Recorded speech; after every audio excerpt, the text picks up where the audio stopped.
안녕하세요. 경자입니다. 공모주가 정말 없는 방학이 계속되고 있지만 그래도 설 연휴가 끝나면 한꺼번에 세 종목이 청약을 진행합니다. 그리고 오늘 말씀드리는 K뱅크는 코스피로 상장하기 때문에 아마도 많은 분들이 주목을 하시리라고 생각하고요. 그런데 수요 예측 결과가 평소에 보지 못하는 조금 특이한 결과가 나왔습니다. 그래서 청약을 해야 되나 고민하는 분들도 아마 계시지 않을까 생각을 하고요. 자, 그래서 오늘은 K뱅크 청약에 필요한 내용을 정리를 해보았으니까 오늘 내용이 구독자분들 판단에 도움이 되었으면 좋겠습니다.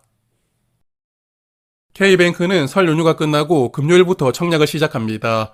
그래서 주말을 끼고 청약을 하기 때문에 비례 청약을 하시는 분들은 월요일에 청약을 하시면 될 것 같고요. 그리고 환불금을 수요일에 받게 되는데 환불금으로는 여기 두 종목 청약에 활용할 수 없는 일정이거든요. 그래서 정말 오랜만에 청약하는 친구들인데 왜 이리 따닥따닥 붙어가지고 청약하는지 이해하기가 조금 어렵지만 여하튼 세 종목은 일정이 겹쳐 있으니까요. 비례 청약을 하시려는 분들은 어디로 자금을 배분해야 될지 잘 판단을 해보셔야 될 것 같습니다. 그런데 다행히도 상장일은 서로 겹치지 않는 것 같더라고요.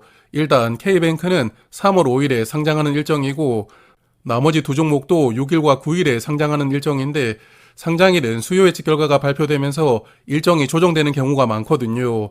그래서 아직까지 이러한 일정이 픽스가 되었다고 보기는 조금 어렵지만 그래도 K뱅크가 상장하는 날에 함께 상장하지는 않을 테니까 K뱅크 입장에서는 상장 일정은 무난하게 잡혀 있다고 생각합니다. 자, 그리고 수요 예측 결과입니다. 기관 경쟁률이 199대 1이 나왔는데 모집 규모가 매우 큰 종목이기 때문에 기관 경쟁률이 낮게 나오는 게 정상이긴 하거든요. 그래서 경쟁률은 특이한 점은 없었다고 생각합니다. 그리고 2007개 기관이 참여했으니까 기관 대부분은 이번 청약에 참여하였고요. 의무 확약을 신청한 비율은 12.4%로 확약을 신청한 기관이 그렇게 많지 않더라고요. 그래서 이번 K뱅크는 수요 예측 결과는 무난한 수준이었다고 판단합니다. 그리고 의무 확약을 자세하게 보니까 수량 기준으로는 12.4% 신청이 들어왔고 건수 기준으로는 15.3% 신청이 들어왔더라고요. 그래서 건수 신청 비율이 조금 더 높았는데 어차피 올해부터는 최소 40% 이상 확약을 걸어주지 않으면 주관사가 일부 물량을 받아야 합니다. 그래서 이번 종목도 최종 배정에서 확약이 40%까지는 늘어날 것이라고 예상하고요. 그리고 확약 중에서는 15일 확약이 218건으로 대부분을 차지하고 있기 때문에 길게 가지고 있으면서 많이 받고 싶어 했던 기관은 그다지 많지 않았던 것 같습니다. 자, 그리고 공모 가격이 하단으로 결정이 되었는데요. 정말 오랜만에 하단 가격을 보는 것 같은데 2,000개가 넘는 기관이 참여했는데 공모가는 하단으로 신청한 기관이 약 67%였으니까 과반 이상을 차지했습니다.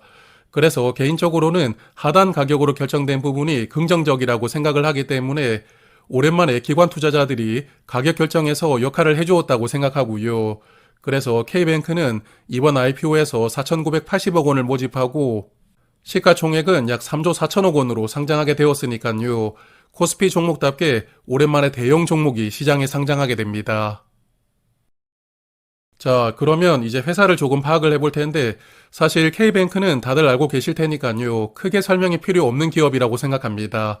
카카오뱅크, 토스뱅크와 더불어서 국내 3개밖에 없는 인터넷 은행 중에 하나이고요. 그래서 오프라인 지점이 없고 온라인으로만 모든 거래가 이루어지는 은행입니다.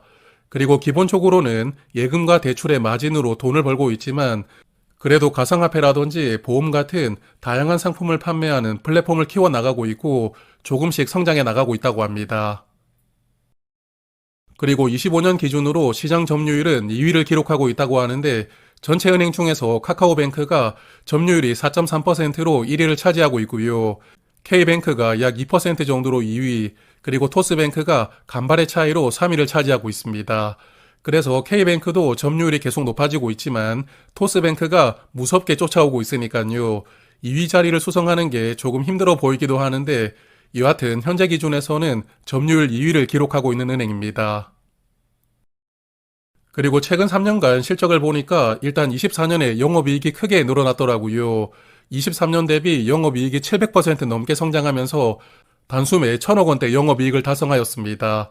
그렇지만 25년에는 1,171억 원으로 약 12% 감소하면서 마감하였더라고요. 그래서 24년에 달성했던 큰 성장을 25년에 이어가지 못했다는 게 조금 아쉬운 부분이긴 하지만 그래도 이제는 이익이 1,000억 원 정도는 나오면서 은행으로 자리를 잡아가고 있다고 생각하니까요. 올해는 다시 성장을 이어갈 수 있기를 기대를 해보도록 하겠습니다. 자, 그리고 공모가는 자산으로 비교하는 PBR로 선정했습니다. 유사 기업으로는 카카오뱅크와 일본의 라쿠텐 은행을 선정했던데 아무래도 상장하면 카카오뱅크와 비견될 수밖에 없으니까요. 밸류 체크는 잠시 후에 해보도록 하고 청약 정보를 먼저 살펴보겠습니다. K뱅크는 이번 IPO로 총 6천만 주를 모집하는데 코스피로 상장하는 종목이기 때문에 우리 사주조합의 20% 비중으로 1,200만 주를 배정을 해두었거든요. 그리고 증권신고서를 보니까 직원 수가 약 630명 정도 되던데 직원들이 모두 청약을 하려면 1인당 증거금이 약 1억 6천만 원 정도 필요합니다. 물론 회사에서 대출을 해주겠지만 만만치 않은 금액이라고 생각하고요. 그래서 우리 사주에 배정된 물량 중에 일부는 미달될 가능성도 충분히 있다고 생각합니다. 그래서 우리 사주가 미달이 된다면 일반 투자자에게 배정된 수량이 약간 더 늘어날 수가 있거든요. 그래서 300만 주 더 늘어나서 최대 1,800만 주까지 배정될 수도 있습니다. 그래도 일단은 우리 사주 물량이 미달이 없다는 것을 가정을 하고 배정 수량을 정리를 해보았는데요. 주관사가 총 3곳인데 NH투자증권은 750만 주가 배정이 되어 있고 삼성증권도 690만 주로 여기 2곳이 배정 수량이 많습니다. 그래서 아마도 NH나 삼성증권으로 청약하시는 게 무난할 것이라고 생각하고요. 그리고 신한투자증권은 60만 주가 배정되어 있으니까 신한투자증권은 예상하기가 조금 쉽지 않을 것 같습니다. 그래서 메인 주관사인 NH투자증권은 일반 고객이라면 최대 25만 주까지 청약할 수가 있고 증거금이 약 10억 원 필요하니까요. 이번 종목은 청약 수량이 꽤 넉넉하게 설정이 되어 있다고 생각합니다. 그리고 3개 증권사는 모두 최소 20주부터 청약할 수가 있는데 균등 청약만 참여하신다면 증거금으로 83,000원을 이체하시고 청약하시면 되고요. 그리고 청약 수수료도 모두 2,000원으로 동일합니다. 그리고 이번 종목은 모집 수량의 50%가 구주 매출이더라고요. 재무적 투자자가 보유한 주식 중에 3천만 주가 이번에 구주 매출로 나오게 되는데 구주 매출이 최대 주주 물량은 아니지만 그래도 모집 수량의 절반이 구주 매출로 구성이 되어 있으니까요. 사실 이런 부분이 그다지 긍정적으로 보이지는 않습니다. 그리고 구주 매출로 3천만 주를 매각하는데도 불구하고 상장일에 유통될 수 있는 물량이 아주 많더라고요. 기존 주주가 보유한 물량 중에 약 9,947만 주가 상장일에 매도 물량으로 나올 수가 있고 전체 주식 중에 거의 4분의 1은 상장일에 바로 나올 수가 있습니다. 그리고 임무 확약이 40% 정도까지는 늘어난다고 가정하고 유통 물량을 계산해 보면 상장일에 유통될 수 있는 물량은 약 1억 3천만 주 정도 되더라고요. 전체 주식 중에 약 33% 물량이 유통되고 게다가 유통금액으로 환산해 보면 약 1조 원 이상이 상장일에 풀리게 되니까요. 유통 물량은 아무래도 조금 부담스러운 조건이라고 생각합니다. 그리고 기존 주주의 구성을 보니까 재무적 투자자가 약 7,240만 주를 보유하고 있고 개인 투자자는 약 2,700만 주를 보유하고 있더라고요. 그래서 기존 주주 중에서는 재무적 투자자가 약 3배 많은 물량을 가지고 있는 조건입니다. 그리고 K뱅크는 2021년에 마지막으로 투자를 받았는데 이 당시에 주당 6,500원으로 주식을 발행했더라고요. 그래서 장외시장에서 매수했던 투자자들을 제외하면 대부분의 기존 주주들은 주당 6,500원 이하로 물량을 가지고 있을 것이라고 예상합니다. 그래서 공모가보다 약 22% 정도 낮은 가격으로 가지고 있기 때문에 아마도 기존 주주가 보유한 물량은 상장일에 대부분 나올 것이라고 예상하고요.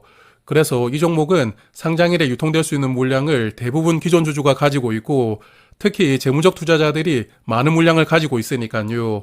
재무적 투자자들이 조금 합심하고 흐름을 만들어 주느냐가 아마도 상장일에 키포인트가 되지 않을까 예상합니다. 그리고 아직까지 행사가 되지 않은 스톡옵션도 있더라고요. 그런데 증권신고서를 보니까 스톡옵션을 행사할 수 있는 조건이 따로 설정이 되어 있다고 합니다.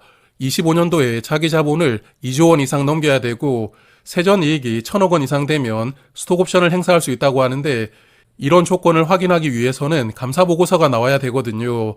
그래서 보통 감사보고서가 3월 중순 정도에 나오니까 아마도 상장하기 전에 감사보고서를 공시하기는 조금 어렵다고 생각하는데 여하튼 이 부분도 나중에 상장하기 전에 다시 파악하고 말씀을 드리겠습니다.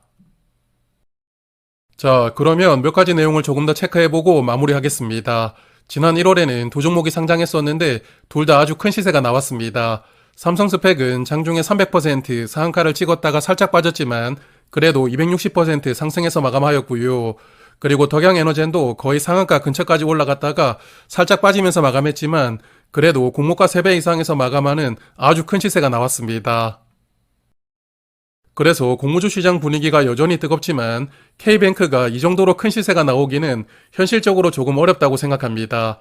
앞서도 보셨겠지만 코스피로 상장하는 종목인데다가 상장일에 유통금액이 1조 원을 넘어가는 아주 큰 사이즈 종목이거든요. 그래서 청약을 하시더라도 기대치를 조금 낮게 잡으시는 게 필요하다고 생각하는데 일단 K뱅크는 카카오뱅크와 사업 구조가 아주 비슷하니까요.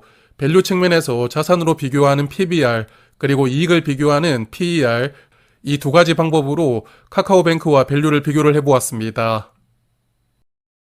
자, 그래서 먼저 PBR로 비교를 해볼 텐데요. 카카오뱅크는 어제 기준 시가총액이 약 13조 6천억 원 정도 되더라고요. 그리고 25년 기준으로 자본 총계가 약 6조 7천억 원 정도 되니까 PBR은 약 2배 정도로 형성이 되어 있습니다. 그래서 조금 더 쉽게 말씀을 드리면 시가총액이 자본보다 약 2배 많게 형성이 되어 있다. 이렇게 말씀을 드릴 수가 있겠고요. 그리고 K뱅크는 공모가 기준으로 시가총액은 약 3조 4천억 원 정도 되고 자본 총계가 약 2조 4천억 원 정도 되니까 공모가 기준 PBR이 약 1.4배로 상장하게 되었거든요. 그래서 카카오뱅크보다는 밸류가 약 0.7배 정도 낮게 상장하게 되었는데 PBR 기준으로 보면 공모 가격은 나름 합리적으로 책정이 되었다고 저는 생각합니다. 그래서 카카오뱅크의 PBR을 대입을 해보니까 K뱅크의 적정 시가총액은 약 4조 9천억 원으로 계산이 되더라고요. 그리고 주가로 환산하면 12,200원 정도가 되니까 카카오뱅크의 밸류 정도로 K뱅크가 평가를 받는다면 공모가 대비 47% 정도는 업사이드가 있다고 볼 수가 있겠습니다. 그래서 이 종목도 상장일의 밸류가 큰 의미는 없다고 생각을 하지만 그래도 공모가 대비 상승 여력이 어느 정도 있다고 판단하고요. 자, 그러면 두 번째로는 PER로 밸류를 한번 살펴보았습니다. 이익을 기반으로 비교하는 PER로 두 종목을 비교를 해보았더니 오히려 카카오뱅크가 조금 더 밸류가 낮게 형성이 되어 있더라고요. 카카오뱅크는 최근 4개분기 순이익이 약 4,600억 원 정도 되니까 현재 주가는 PER 29.6배 수준으로 평가를 받고 있거든요. 반면에 K뱅크는 공모가 기준 PER이 약 30배 수준이었습니다.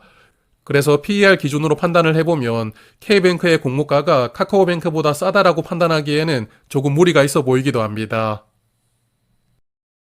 자, 그래서 정리를 해보면 수요 예측에 2,000개 넘는 기관이 참여했지만 확약을 신청한 기관이 그렇게 많지 않았고요. 그렇지만 이 정도면 저는 무난한 수요 예측이라고 생각합니다. 그리고 조금 전에 카카오뱅크와 밸류를 비교를 해보았지만 PBR 기준으로는 저평가 상태로 상장하기 때문에 공모가는 나름 합리적으로 결정이 되었다고 판단하고요. 다만 유통 물량이 많다는 게 부담스럽고 게다가 유통 금액이 1조 원 넘어가기 때문에 유통 물량은 단점이라고 생각합니다. 그래도 최근에 공모주 시장 분위기가 좋으니까 상장일을 기다리는 수급이 어느 정도 있을 것이라고 기대를 하거든요. 그래서 이번 종목은 현실적으로 공모가 2배가 넘어가는 큰 수익은 조금 어렵다고 판단하지만 그래도 손해를 주지는 않을 것 같으니까요. 일단은 균등 청약은 해볼 생각이고 아마도 비례 청약은 청약이 겹쳐있는 코스닥 종목들로 하지 않을까 생각을 하고 있는데 여하튼 다음 주에 두 종목도 수요 예측 결과가 발표가 되니까요. 수요 예측 결과를 보고 판단해야 될 것 같습니다. 자, 그리고 나중에 청약이 시작되면 1일차 결과를 보고 예상을 해보겠지만 그래도 균등만 가볍게 한번 예상을 해보겠습니다. 최근에 청약했던 종목 중에서는 60만 계좌가 넘는 종목은 없었고요. RG노믹스가 약 56만 계좌가 참여했고 1월에 청약했던 덕양에너제는 약 50만 계좌가 들어왔습니다. 그래서 이번 종목도 55만 계좌 정도는 참여하지 않을까 예상하는데 증권사가 세 곳이기 때문에 증권사별로 차이가 조금 있겠지만 그래도 일단 통합해서 생각을 해보면 1인당 13주 정도가 배정될 것이라고 예상합니다. 거기다가 우리 사주가 미달된다면 더 많은 수량이 배정될 수도 있으니까요. 이번 종목은 최소 수량인 20주만 청약을 하시면 나중에 증거금을 추가로 입금해야 될 수도 있거든요. 그래서 그냥 청약을 하실 때 30주나 40주를 청약하시는 것도 한번 고민을 해보셔도 괜찮을 것 같습니다. 자, 그래서 드디어 K뱅크가 이번에는 시장에 상장을 할 수가 있게 되었고요. 예전에 코로나 시기 때 이벤트로 받았던 K뱅크 주식도 이제는 떠나보낼 수가 있게 되었습니다. 저도 그때 두 계좌 이벤트에 참여해가지고 총 5주를 보유하고 있거든요. 아마 구독자 여러분들 중에서도 가지고 계신 분들이 많을 것이라고 생각하는데 이와 같은 상장일에 좋은 가격으로 잘 보내시길 바라보겠습니다. 자, 그러면 설 연휴가 시작되니까 설 연휴 동안에 건강하시고요. 또 편안하게 보내시고 K뱅크는 다음 주 금요일에 1일차 청약이 시작되니까 다음 주 주말쯤에 2일차 청약을 한번 예상을 해보고요. 다시 말씀을 드리겠습니다. 고맙습니다.